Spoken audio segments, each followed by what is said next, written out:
আসন্ন জাতীয় সংসদ নির্বাচন হবে একটি মহা উৎসব। ফেব্রুয়ারির প্রথমার্ধে যা অনুষ্ঠিত হবে সমঝোতার ভিত্তিতে।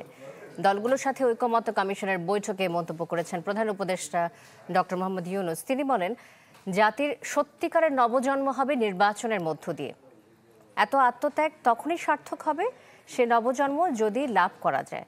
ডক্টর ইউনূস জানান, ঐকমত্য কমিশনের গঠনের সময় তিনি নিশ্চিত ছিলেন না এই উদ্যোগ সফল হবে কিনা, কিন্তু দীর্ঘ আলোচনা ও ধৈর্যের মধ্য দিয়ে কমিশন সদস্যরা একটি অভূতপূর্ব দৃষ্টান্ত স্থাপন করেছেন। সহসভাপতি প্রফেসর আলী ইলিয়াস এবং এক জায়গায় বসে দিনের পর দিন আমি নিশ্চিত ছিলাম না এটা কি পাবো এটার থেকে। কৃতজ্ঞতা। এই পর্বের সমাপ্তি হলো,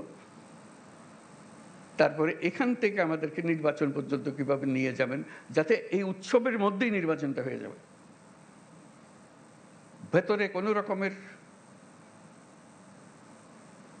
দুশ্চিন্তা রেখে যেন আমাদেরকে নির্বাচনে ঢুকতে না হয়। আমরা উৎসব এখান থেকে সৃষ্টি হবে, এই উৎসব নিয়েই নির্বাচন হবে এবং নির্বাচন ফেব্রুয়ারির প্রথমার্ধেই হবে।